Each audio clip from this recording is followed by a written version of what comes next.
اعوذ باللہ من الشیطان الرجیم بسم اللہ الرحمن الرحیم نحمدہ و نصلی علی رسولہ الکریم اما بعد بسم اللہ الرحمن الرحیم۔ ڈی سیریز چینل کے ساتھ میں ہوں آپ کی میزبان سعدیہ ناصر۔ تمام حمد و ثنا اس پاک پروردگار کے لیے کہ جو رحمان بھی ہے، رحیم بھی ہے، علی کل شیء قدیر بھی ہے۔ درود سلام ہو اس پاک پروردگار کے لیے، درود سلام ہو اس کے برگزیدہ ہستیوں پر، انبیاء و رسول و ائمہ اطہار پر کہ جو وجہ تخلیق کائنات ہے۔ جی تو ناظرین کرام، جیسے کہ آپ سب جانتے ہیں کہ رمضان المبارک رحمتوں اور نعمتوں والا مہینہ ہے۔ رمضان المبارک یہ وہ مہینہ ہے کہ جس میں اللہ تعالیٰ اس بابرکت مہینوں میں تمام مہینوں سے افضل قرار دیا گیا ہے۔ رمضان المبارک یہ وہ مہینہ ہے کہ جس میں اللہ تعالیٰ جہنم کے آگ کو بجھا دیتا ہے۔ رمضان المبارک یہ وہ مہینہ ہے کہ جس میں اللہ تعالیٰ ارشاد فرماتا ہے کہ اگر کوئی شخص افطار کے وقت دسترخوان پر دعا کرتا ہے، اپنے ہاتھوں کو بلند کرتا ہے، اس وقت جو وہ دعا مانگتا ہے تو اللہ تعالیٰ کہتے ہیں کہ میں بہت قریب سے سن لیتا ہوں اور فوراً دعا کو قبول کر دیتا ہوں۔ اسی کے ساتھ آج جو ہمارے ساتھ مہمان موجود ہیں، سب سے پہلے مہمان موجود ہے وہ خواہر انیتا، السلام علیکم۔ اس کے ساتھ جو ہمارے دوسرے مہمان موجود ہیں خواہر زہرا، السلام علیکم۔ آج ہم رمضان مبارک کے بارے میں گفتگو کریں گے۔ سب سے پہلے میرا جو سوال ہوگا خواہر انیتا سے کہ خواہر بتائیے گا کہ اگر رمضان مبارک میں اگر کوئی شخص کوئی روزے کی حالت میں کوئی چیز بھول کے کھا لیتا ہے یا کوئی چیز پی لیتا ہے کہ اس کے بارے میں کیا حکم ہے؟ اعوذ باللہ من الشیطان الرجیم بسم اللہ الرحمن الرحیم رب اشرح لی صدری ویسر لی امری واحلل عقدۃ من لسانی یفقہوا قولی۔ جی خواہر، آپ نے بہت اچھا سوال کیا کہ ماہ رمضان المبارک میں اگر کوئی انسان غلطی سے کوئی چیز کھا پی لیتا ہے تو اس کا کیا حکم ہے۔ اگر دیکھا جائے تو فقہ جعفری میں یہ حکم ہے کہ اگر کوئی شخص ماہ رمضان المبارک میں کوئی بھی چیز غلطی سے کھا پی لیتا ہے اور اس کے بعد اس شخص کو یاد آتا ہے کہ اس نے کوئی چیز کھا پی لیا ہے تو اس کا روزہ صحیح ہے۔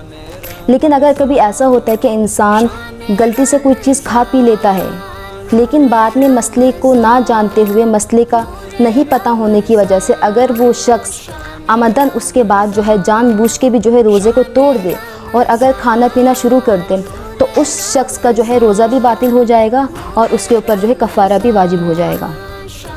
اور باقی یہ کہ ماہ رمضان المبارک میں اگر کوئی شخص کھا پی لیتا ہے، صحیح ہے، اور اگر اس دوران انسان کو یہ یاد آ جاتا ہے کھاتے ہوئے کہ یعنی کہ وہ روزے کی حالت میں ہے، تو جو چیزیں وہ کھا چکا ہے اب تک ان چیزوں سے تو یعنی کہ اس کا روزہ تو اس وقت صحیح ہے، لیکن اب جیسے ہی اسے یاد آئے گا تو وہ اپنے آپ کو ان تمام تر چیزوں سے کہ جس کی وجہ سے روزہ باطل ہو جاتا ہے وہ اپنے آپ کو روکے گا۔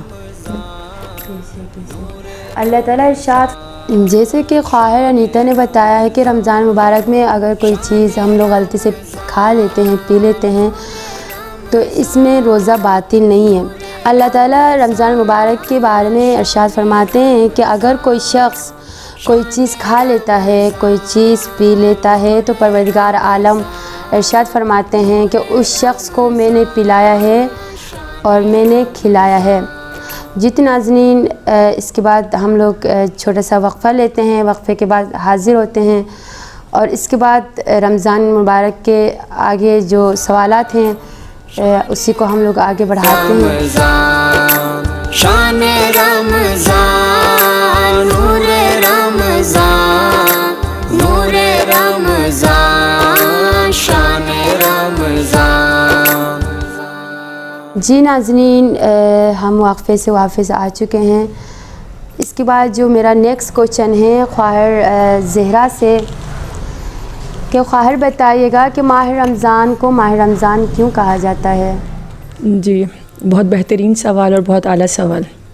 بسم اللہ الرحمن الرحیم رب اشرح لی صدری ویسر لی امری واحلل عقدۃ من لسانی یفقہوا قولی۔ جیسے کہ آپ نے سوال کیا ماہ رمضان کو ماہ رمضان کیوں کہا جاتا ہے۔ سب سے پہلے تو ماہ رمضان ایک بہترین مہینہ ہے، ایک بابرکت مہینہ ہے کہ کہ یہ ایسا مہینہ ہے کہ اگر کوئی بارگاہ خداوندی کے طرف چلا جاتا ہے تو پروردگار عالم اسے خالی ہاتھ واپس نہیں کرتا۔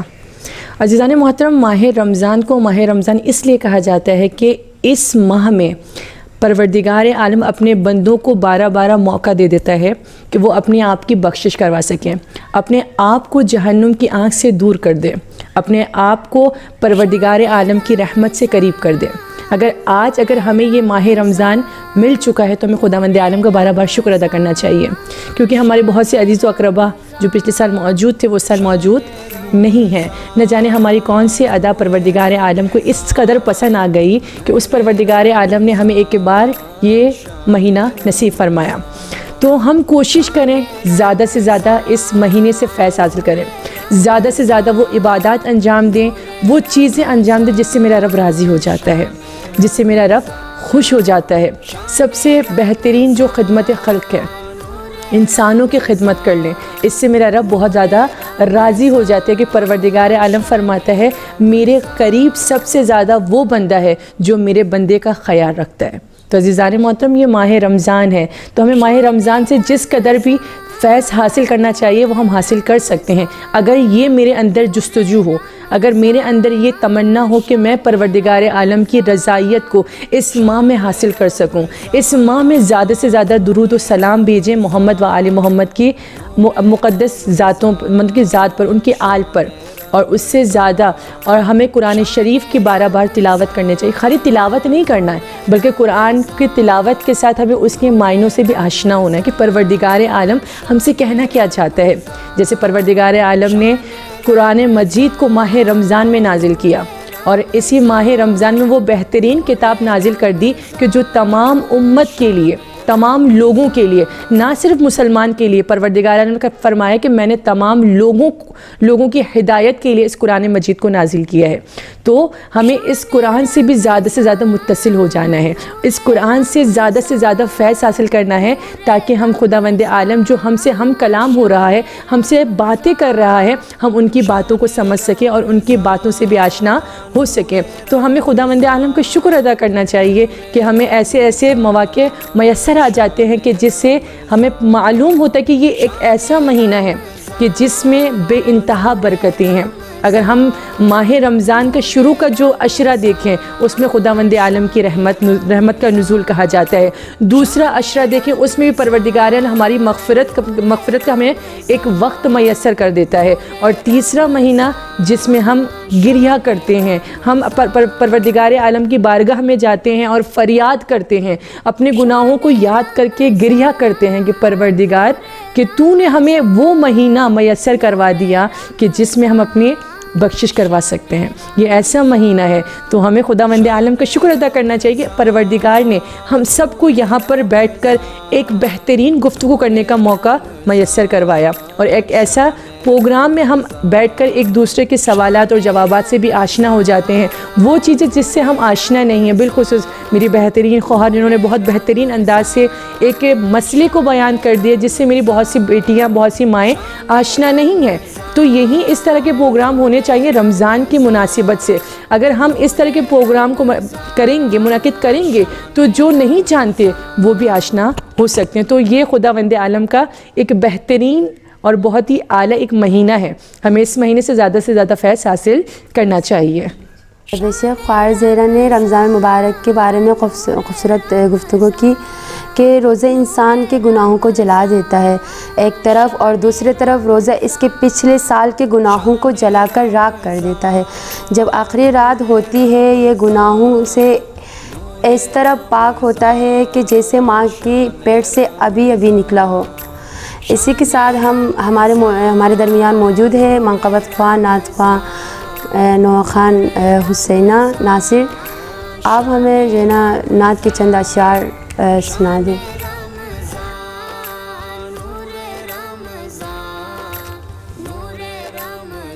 اعوذ باللہ من الشیطان اللعین الرجیم، بسم اللہ الرحمن الرحیم۔ السلام علیکم۔ نعت کے چند اشعار پیش کرنا چاہوں گی، اجازت دیں۔ در پہ آیا ہوں میں یا محمد، در پہ آیا ہوں میں یا محمد، میرا سویا مقدر جگاؤ،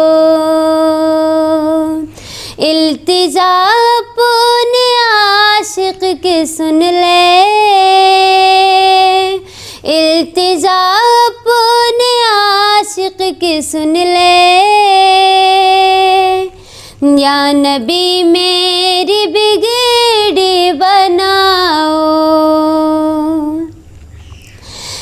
تیری دہلیز کام گداگر، یا محمد ہوں میں تیرا نوکر، نیکیا اپنے نوکر کی آقا، نیکیاں اپنے نوکر کی آقا، اپنے ہاتھوں سے جھولی میں ڈالو،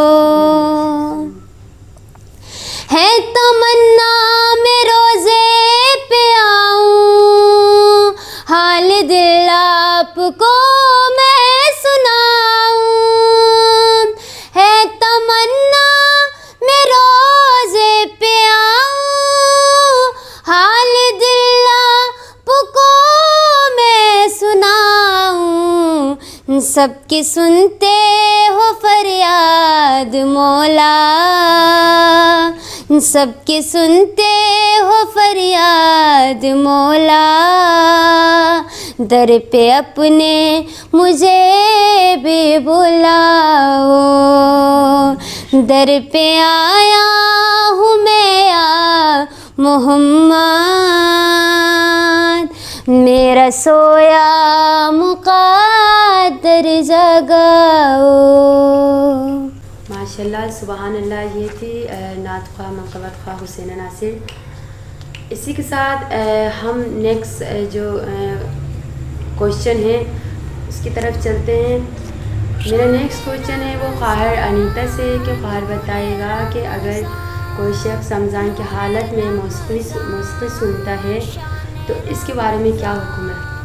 بالکل، اگر ہم دیکھیں تو اچھا سوال کیا، اور یہ اگر دیکھا جائے تو آج ہمارے وقت کی بہت زیادہ ضرورت ہے کہ موسیقی کا حکم اگرچہ دیکھا جائے تو قرآن مجید میں بھی اس کے متعلق بتایا گیا ہے کہ موسیقی کا سننا انسانوں کے لیے حرام ہے، اور اگرچہ وہ ماہ رمضان کا مہینہ ہو یا ماہ رمضان کے علاوہ بھی موسیقی کا سننا حرام ہے، لیکن ماہ رمضان المبارک میں اس کی حرمت اور زیادہ شدید ہو جاتی ہے، اور اس کا جو گناہ ہے بہت زیادہ بڑھ جاتا ہے، کیونکہ رمضان میں انسان جو روزہ رکھتا ہے، روزے کا مطلب فقط یہ نہیں ہے کہ انسان اپنے آپ کو کھانے پینے سے روکے، بلکہ انسان کا جو ہے کھانے پینے کے ساتھ انسان اپنے اعضاء و جوارح کو بھی ان تمام تر امور سے، ان تمام تر چیزوں سے روکے کہ جس کی وجہ سے انسان جو ہے معصیت خداوندی میں مبتلا ہوتا ہے، کیونکہ خداوند عالم قرآن مجید میں ارشاد فرماتا ہے کہ اے ایمان والو، تم پر روزے اس طرح فرض کیے گئے ہیں کہ جس طرح تم سے پہلے کی امتوں پہ فرض کیے گئے تھے، تاکہ تم تقوی اختیار کرو۔ یعنی ہمیں پتہ چل جاتا ہے کہ ماہ رمضان المبارک میں ہمیں اپنے آپ کو ہر اس چیز سے روکنا چاہیے کہ جس کی وجہ سے ہم خداوند عالم سے، خدا کے حکم سے اپنے آپ کو دور کرتے ہیں۔ اور موسیقی تو اگرچہ انسان ماہ رمضان المبارک میں موسیقی سن لیتا ہے تو اس کا روزہ تو صحیح ہے، مگر یہ کہ اس نے فقط پیٹ کا روزہ رکھا ہے، مگر یہ کہ وہ شخص جو ہے حرام کام کا مرتکب ہوا ہے۔ تو بس اس لیے ہمیں چاہیے کہ یہ برکتوں کا مہینہ ہے کہ جس میں خداوند عالم کی رحمتیں نازل ہوتی ہے، کہ یہ وہ مہینہ ہے کہ جس مہینے میں قرآن مجید نازل ہوا ہے، تو انسان کو چاہیے کہ اس مہینے میں زیادہ سے زیادہ خود کو معصیت خداوندی سے روکے، اور جس حد تک انسان سے ممکن ہو انسان اپنے آپ کو خداوند عالم سے قریب کرے، کیونکہ روایات میں ہے کہ اس مہینے کے اول سے لے کر آخر تک جو ہے جنت کے دروازے کھل جاتے ہیں، یعنی اول رمضان سے جنت کے دروازے کھل جاتے ہیں اور آخر رمضان تک یہ دروازے کھلے ہی رہتے ہیں۔ تو بس انسان کو چاہیے کہ وہ اس ماہ رمضان کو، اس ماہ مبارک کی برکتوں کو جانے اور اپنے آپ کو زیادہ سے زیادہ خداوند عالم سے قریب کرے اور معصیت خداوندی سے اور گناہوں سے اپنے آپ کو روکے. کیونکہ روزے میں فقط یہ نہیں ہے کہ انسان کھانے پینے سے خود کو روکے، بلکہ انسان کی آنکھوں کا، انسان کی کان کا، ہاتھوں کا، پیر کا، ہر ایک اعضاء کا جو ہے روزہ ہوتا ہے. تو ہمیں چاہیے کہ ہم جس طریقے سے خود کو کھانے پینے سے روکتے ہیں، اسی طرح دیگر گناہ کہ جس کا حکم خداوند عالم نے دیا ہے کہ انسان اپنے آپ کو ان گناہوں سے روکے، تو ہمیں چاہیے کہ ہم ان گناہوں سے بھی اپنے آپ کو اسی طرح روکیں کہ جس طرح ہم اپنے آپ کو اس مہینے میں کھانے پینے سے دور رکھتے ہیں. بہت بہترین، بہت اعلیٰ قاری نے جو نا گفتگو کی کہ موسیقی کے بارے میں، کہ امام زین العابدین فرماتے ہیں کہ جو شخص گانا سنتا ہے، موسیقی سنتا ہے، وہ شخص میرے بابا کے قاتلوں میں شامل ہے. اسی کے ساتھ میرے جو نا نیکسٹ کوشچن ہے قاہر زہرا سے. تو قاہر بتائیے گا کہ رمضان مبارک میں اگر کوئی شخص جان بوجھ کے روزہ توڑ دیتا ہے، جان بوجھ کے روزہ نہیں رکھتا، اکثر ایسا ہوتا ہے کہ بعض لوگ ایسا کرتے ہیں کہ ہمیں بھوک لگتی ہے، پیاس لگی، گرمی زیادہ ہے، جو نا نہیں رکھا. بعض ماں باپ ایسے کرتے ہیں کہ ہمارے بچے چھوٹے ہیں، حالانکہ 9 سال سے اوپر ہو جاتی بچوں کی، تو جو ہے نا روزے نہیں رکھ پاتے ہیں. اس کے بارے میں آپ جو ہے نا اس پہ روشنی ڈالیں. سوال. اور آج کل ہمارے معاشرے میں یہ چیز بہت زیادہ رائج ہو چکی ہے. اگر ہم دیکھیں تو ہمارے معاشرے میں چاہے بزرگ ہو چاہے جوان ہو، بالکل سب جوان بھائی بہن یا میرے جوان بیٹے یا بیٹیاں روزے کو بہت ہلکا سمجھ رہے ہیں، بہت سبک سمجھ کے وہ روزے کو چھوڑ دیتے ہیں. اور بہت سے میرے والدین، بہت سے میری بہنیں ہیں جو اپنے بچیوں کو کمزور سمجھ کر روزہ نہیں رکھ پاتی کہ بھائی کہ میری بیٹی بہت کمزور ہے، چھوٹی ہے. اب پروردگار عالم نے جب حکم لاگو کر دیا ہے کہ 9 سال کے اوپر، 9 سال جیسے ہی بچی کے کمپلیٹ ہو جاتے ہیں اس پر روزے فرض ہو جاتے ہیں. آپ ماں ہیں، آپ کے فیلنگس کو میں سمجھ سکتی ہوں، لیکن پروردگار عالم جو 70 ماؤں سے بڑھ کر چاہنے والی ذات ہے، آپ ایک ماں ہیں لیکن پروردگار عالم 70 ماؤں سے بڑھ کر چاہنے والی ذات ہے. جب اس نے آپ کی بیٹی کے اوپر یہ حکم لاگو کر دیا ہے کہ اس پر روزہ فرض ہے، تو آپ اس کو اس چیز سے روک نہیں سکتی ہیں. اگر آپ اپنی بیٹی یا اپنے بیٹے کو اس چیز سے روک رہی ہیں تو آپ کیا کریں؟ خدا کی نافرمانی کر رہی ہیں. اور نہ صرف آپ نافرمانی کریں بلکہ آپ اپنی اولاد کو یہ چیز سکھا رہی ہیں کہ کس طرح خدا کی نافرمانی کرنی چاہیے. سب سے پہلے کیا کہ جان بوجھ کر روزہ نہ رکھنا.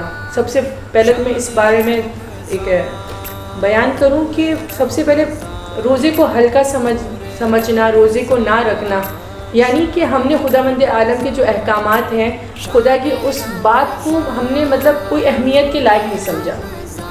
اگر خدا نے آپ پر روزے فرض کیے تو کوئی نہ کوئی فلسفہ ہے روزے کا فرض ہونے کا. فلسفہ یہی ہے کہ آپ بھوک و پیاس کو برداشت کرو، آپ اپنے نفس کے اوپر کنٹرول کر سکو.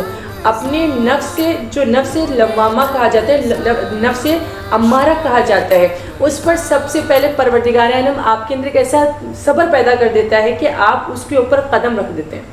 ٹھیک ہے، آپ جب اس کے اوپر قدم رکھ دیتے ہیں تو آپ کے اندر ایک احساس پیدا ہو جاتا ہے، ایک بھوک اور پیاس کا ایک احساس پیدا ہو جاتا ہے، جس سے آپ ایک غریب کی غربت کو آپ بہتر انداز سے سمجھ سکتے ہیں. اگر دیکھا جائے تو ہمارے ولایت فقہ جعفریہ کے اندر اگر کوئی جان بوجھ کر روزہ نہیں رکھتا تو اس کے کفارے ہیں، اور کفارے 3 ہیں.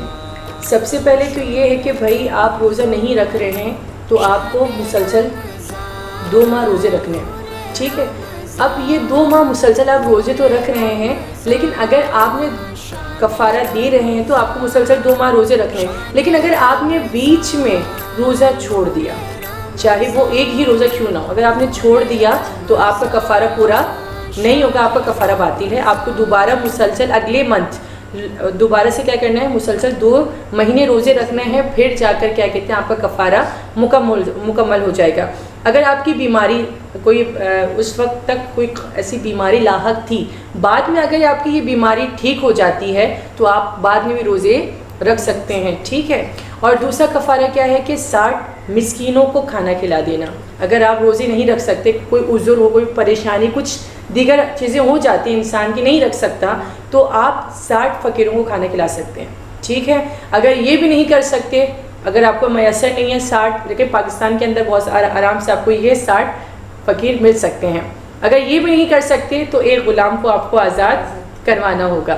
لیکن ہمارے لوگ سمجھتے کہ نہیں مل سکتے, لیکن بہت آسانی سے ہمیں غلام, ہمیں فقیر بآسانی سے مل سکتے ہیں, ہم ان کو کھانا کھلا سکتے ہیں. لیکن ہم غلام اگر یہ بھی نہیں کر سکتے تو ایک غلام کو ہم آزاد کروا سکتے ہیں. لیکن میری 12 بار بچوں سے یہی التماس ہے کہ روزے کو ہلکا نہ سمجھے اور روزہ رکھ لیں. اس میں مطلب یہ کوئی عذر نہیں ہے کہ آپ مطلب کمزور ہیں تو آپ روزہ نہیں رکھ رہے, یا کوئی بیماری نہیں ہے پھر بھی آپ روزہ نہیں رکھ لے. لیکن پروردگار نے 12 بار کہا ہے کہ اے میرے بندو, یا ایھا الذین آمنو, اے ایمان والو, یا ایھا الناس, اے لوگو. کیوں کہا؟ اسی وجہ سے کہا تاکہ آپ لوگ اس مقام تک پہنچ سکو جس مقام کے لیے پروردگار عالم نے آپ کو خلق کیا ہے, آپ کو اشرف المخلوقات بنایا. تو کیوں بنایا؟ تاکہ آپ کمال کی ان منازل کو حاصل کر سکو جس کے لیے آپ کو دنیا میں بھیجا گیا ہے. اگر ہم دیکھیں, ہم انسان بلندی سے آئے ہیں اور بلندی ہی میں کے جانے کو پسند کرتے ہیں, تو بلندی پہ کب جائیں گے؟ جب ہم اپنے نفس کے اوپر قدم رکھیں گے. میں آپ دونوں کا شکر گزار ہوں کہ آپ اپنے قیمتی وقت سے وقت نکال کے یہاں پر شرکت کی. میں ڈی سیریز چینل کا بھی شکر گزار ہوں کہ جنہوں نے ہمیں پروگرام منعقد کرنے کا موقع دیا. اپنی میزبان سعدیہ ناصر کو دے اجازت, اپنا خیال رکھیے گا. اللہ حافظ. شان رمضان نور رمضان نور رمضان شان رمضان شان رمضان نور رمضان نور رمضان شان رمضان